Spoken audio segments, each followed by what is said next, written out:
Gledate Gorenjska poročila na GIF TV.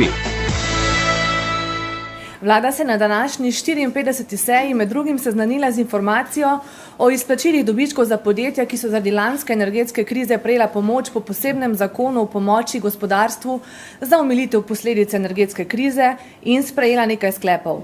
Več o tem bo povedal minister za okolje, podnebje in energijo Bojan Kumer, ki je zdaj tukaj z nami. Dobrodošli, minister. Hvala lepa, Petra. Kot je bilo že najavljeno, smo danes na vladi diskutirali tudi o dogajanjih v zadnjih dneh, kar je bilo tudi v medijih zelo pogosto poročano. Namreč sam sem vztrajal, da na vladi o tem diskutiramo. Dobil sem zelo veliko pozivov se strani tudi energetskih podjetij, tudi drugih družbenikov, kakšen je dejanski namen zakona. In naj v tem zelo jasno povem, da ko smo reševali energetsko krizo oziroma energetsko draginjo, je bilo zelo jasno zapisano, da morajo dobiti tista podjetja pomoč, ki so dejansko pomoči potrebna. Oziroma jih je energetska kriza tudi najbolj prizadela. Ogromno denarja smo namenili podjetjem, tudi različno glede na odjemne skupine. Imeli smo različne ukrepe za mala podjetja, srednja velika podjetja in pa seveda tudi velika podjetja, ter pa poseben ukrep za zamejevanje cen za gospodinjstva. Namen zakona oziroma duh zakona je zelo jasen in moramo dati zelo jasno sporočilo, da tovrstnih navzkrižnih, na eni strani črpanje državnih pomoči, na drugi strani pa izplačila dobička in pa tudi nagrad poslovodstvo, da to za nas absolutno ni sprejemljivo. Spomnimo se, kakšne so bile razmere pri reševanju energetske krize in pa tudi kakšni so bili tudi pozivi gospodarstvenikov, nekaterih, da je potrebno še urgirati. Tako da smo tudi v dialogu z ministrom pristojnim za gospodarstvo, gospodom Hanom, oba dva mnenja, da zakon absolutno, namen tega zakona absolutno niti takšen, da tista podjetja, ki imajo dobičke, ki si lahko privoščijo izplačila poslovodstvo, da na drugi strani črpajo denar iz proračuna. Tako da smo mi danes na vladi sprejeli kar nekaj sklepov in sicer prvi sklep se je vlada seznanila za informacijo, ki sem jo sam prinesel na vlado, da se dogaja še vedno za izplačilo dobička in pa poslovodstva in da to ni bil namen pri reševanju energetske krize. Drugi sklep, vlada meni, da je šlo za ravnanje gospodarskih subjektov, ki je v nasprotju z namenom zakona pomagati družbam, ki so dejansko v težavah zaradi energetske krize. In tretji sklep, da je vlada Republike Slovenije se seznanila za informacijo ministra pristojnega za gospodarstvo o že izvedenih ukrepih v tem zvezi, in to nas zelo veseli. Ministrstvo za gospodarstvo in turizem in šport je pa tudi naložila, da mora postopati in ukrepati vse potrebno s takojšnjo ukrepitvijo nadzora nad izvajanjem tega istega zakona, gre zakon o pomoči gospodarstvu za omilitev posledic energetske krize, in za takojšnjo izvedbo vseh postopkov za izdajo odločb o vračilu neupravičene prejete pomoči v skladu s tem istim zakonom.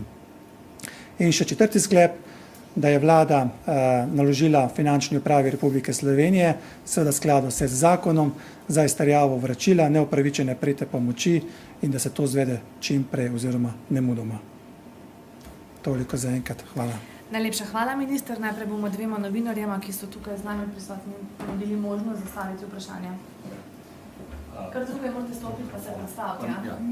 Torej, Tadej Grešovnik, POP TV. Minister, zdaj v javnosti je te dni krožila ta številka 5,8 milijona evrov izplačanih dividend družbe SIJ. Danes smo slišali ministra Mesca, ki je govoril o številki, ki je precej višja, 4-kratnik, okoli 20 milijonov evrov. Lahko poveste zdaj, kakšna je ta številka izplačil, za kakšna izplačila je šlo zgolj za dividende ali še nagrade poslovodstvu? Lahko to številko bolj konkretno pojasnite? Toliko za zdaj, prosim. Hvala lepa in s tem tudi za priložnost, da natančno pojasnimo. Res je, zelo veliko številk kroži. Imamo dve vrste izplačil. Eno izplačilo je izplačilo dobička oziroma dividende. Ta je bila izplačana v višini 2,3 4,2 milijona evrov 4 podjetjem znotraj skupine SI in pa zaokrožila tudi informacija, in to pa zdaj preverjamo, v višini cirka 20 milijonov za nagrade poslovodstvo za uspešno poslovanje. Torej gre za dve vrste izplačil in za obe dve to vrste informacije absolutno, to je tudi namen, da okrepimo nadzor, kakšne so dejanske številke. Imamo pa dejansko številko tudi po podatkih Spirita, ki izplačuje te nagrade, da je znesek že izplačanih pomoči 4 podjetjem znotraj skupine SI 2,42 milijona evrov, medtem ko pa toliko, koliko je bilo izplačano poslovodstvo, pa krožijo številke še naknadno cirka 20 milijonov. Ja, kar naprej, stopite sem, se predstavite. Gregor Drnovšek, TV Slovenija. Torej, gospod minister, rekli ste, da ste v enem od tretjem sklepu, če se prav spomnim, zahtevali nemudoma vrnitev vseh sredstev, katerih zdaj, če se izkaže tudi teh 20 milijonov za samo upravo oziroma nagrado, ali tudi teh sredstev, teh 2,42 milijona, koliko sredstev zdaj pričakujete in ali ste kakorkoli že vzpostavili stik z vodstvom SIA? Nas je na koncu minister Han seznanil, da so že začeli postopanja in sicer nadzora, kaj se je že bilo izplačano in na podlagi katerih določb zakona. Dejstvo je tudi v zakonu 16. člen, ki omogoča in je dovolj velika pravna podlaga, da se lahko sredstva, ki niso v duhu in namena zakona, se lahko gleda tudi obrazložitve, da se ta sredstva vrne prostovoljno. Seznano je nas tudi, da sta bila v kontaktu. Te dve osebi, se pravi član poslovodstva skupine SI in pa minister Han. Seveda pa želimo postati tudi zelo jasen signal, da se tovrstne mahinacije ne bomo pustili in da tisto, kar ne bo prostovoljno vrnjeno, pozvali še FURS, da nemudoma prioritetno obravnava ta primer in da seveda, koliko so ustrezne zakonske podlage in vlada meni, da so ustrezne zakonske podlage, da se ta zahtevek tudi vrne. Samo še nekaj, kako komentirate dejstvo, da je član poslovodstva, torej tega vodstva, tudi predsednik gospodarske zbornice, torej gospod Šimonka. Se vam zdi to higienično, vendarle vemo, da je tudi sam sodeloval pri pogajanjih, pogovorih, konec koncev tudi prošnjah vladi, da se odzove pri teh pomočeh.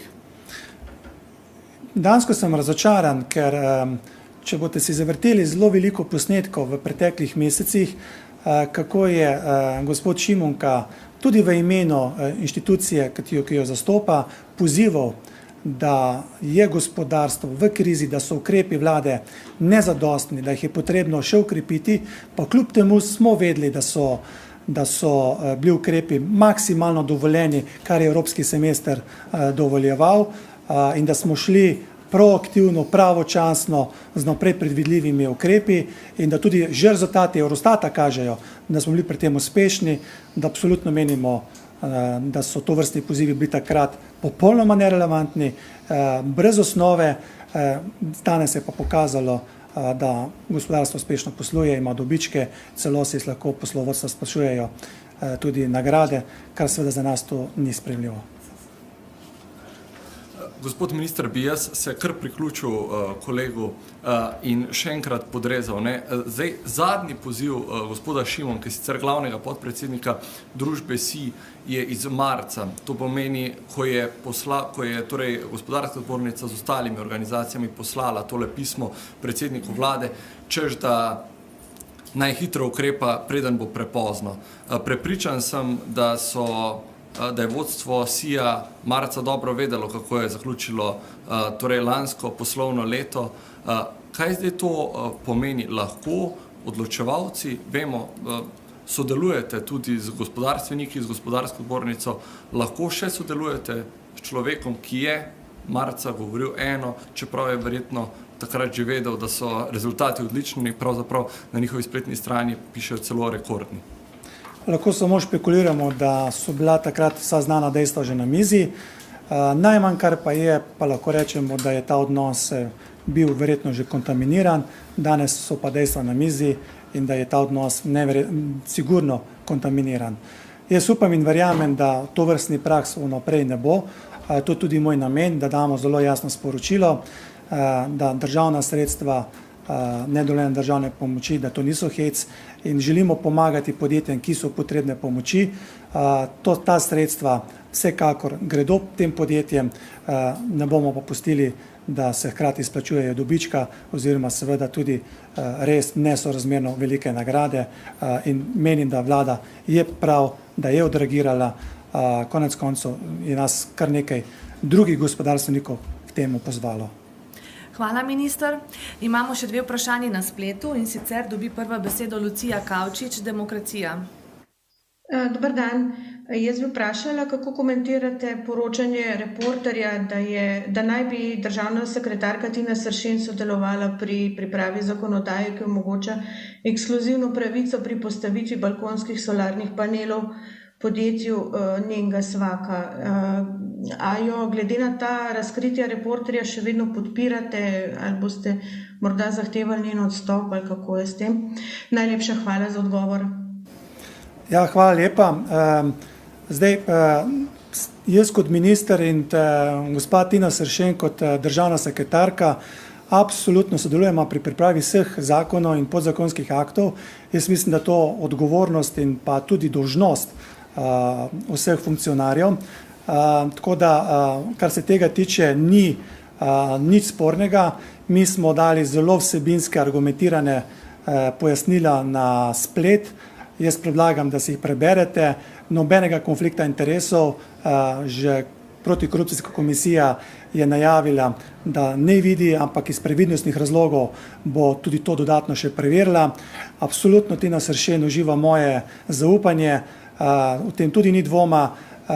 Bi jaz pa vseeno popravil, da zakon ne omogoča neke ekskluzive. Že predtem, 6 let nazaj, imamo prve podatke, da so se prodajale tako imenovane balkonske sončne elektrarne. Se pravi, danes, 6 let potem, govoriti o kakršnikoli ekskluzivi je popolnoma nepotrebno in je zavavajoče. Hkrati je prejšnja vlada, minister Vizjak, sprejel prve smernice, potem je bilo pa dolžnost mene kot ministra, da varnostne standarde, ki so bili med tem časom sprejeti, da zaščitimo ljudi, pa če tudi so to majhni vati, kilovati, da lahko omogočimo ljudem, gospodinjstvom, da si lahko tudi znižajo stroške z varnim nakupom in priključitvijo sončnih elektrarn. Tako da absolutno tukaj ni nobenih kolizij in ostro zavračam, kar se tega tiče in pa namigovanj.